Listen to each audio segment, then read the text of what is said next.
নমস্কাৰ বন্ধু বান্ধৱীসকল, পুনৰ এটা নতুন ভিডিঅ'লৈ আপোনালোক সকলোকে স্বাগতম জনাইছোঁ। আৰু প্ৰথমবাৰৰ বাবে যদি মোৰ চেনেলটোত ভিজিট কৰিছে তেনেহ'লে প্লিজ ছাবস্ক্ৰাইব কৰি দিব আৰু কাষতে থকা বেল আইকনটো প্ৰেছ কৰি দিব। NEHSDC ৰিকুৱাৰমেণ্ট 2024 তিনিটা ছুপাৰভাইজাৰ আৰু ইঞ্জিনিয়াৰ পষ্ট ওলাইছে।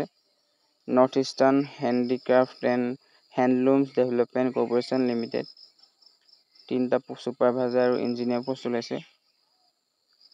1 number post production supervisor post ওলাইছে এটা।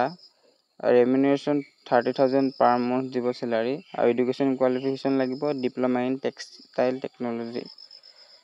এক্সপিৰিয়েঞ্চ 2 বছৰ ইণ্ডাষ্ট্ৰিয়েল এক্সপিৰিয়েঞ্চ লাগিব। এজ লিমিটটো 21 বছৰৰ পৰা 38 বছৰৰ ভিতৰত হ'লে হৈ গ'ল। আৰু 2 নম্বৰ পোষ্টটো মেকানিকেল ইঞ্জিনিয়াৰ পষ্ট ওলাইছে এটা। চেলাৰী দিব 25,000 পাৰ মান্থত। এডুকেশ্যনেল কোৱালিফিকেশ্যন ডিপ্ল'মা বা ITI ইন মেকানিকেল কৰিলে হ'ব। এক্সপিৰিয়েঞ্চ লাগিব 2 বছৰ ইণ্ডাষ্ট্ৰিয়েল এক্সপিৰিয়েঞ্চ লাগিব ডিপ্ল'মা কৰাখিনিৰ কাৰণে, আৰু যদি ITI কৰিছে ITI কৰাখিনিৰ কাৰণে 7 বছৰৰ পৰা 8 বছৰ ইণ্ডাষ্ট্ৰিয়েল এক্সপিৰিয়েঞ্চ লাগিব। এজ লিমিটটো 21 বছৰৰ পৰা 38 বছৰৰে থাকিব।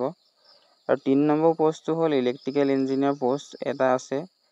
চেলাৰী দিব 25,000 পাৰ মান্থত আৰু এডুকেশ্যনেল কোৱালিফিকেশ্যন ডিপ্ল'মা বা ITI।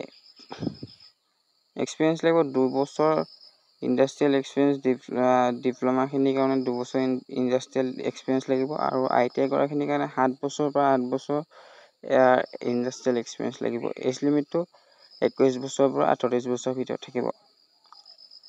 আৰু কেনেকৈ এপ্লাই কৰিব, যিবিলাকে ইণ্টাৰেষ্টেড বা এলিজিবল হয় সেইবিলাকে NEHSDC ইন গাৰচুক পাৰমুহি ৰোড গুৱাহাটী 781035 at 10টা বজাত 12 ছেপ্টেম্বৰ 2024 10টা বজাত ৱাকিং ইণ্টাৰভিউ হ'ব। তাত গৈ আপোনালোকে নিজে লৈ যাব লাগিব অৰিজিনেল ডকুমেণ্টছ চব লৈ যাব, যিমান যি আপোনালোকৰ আছে।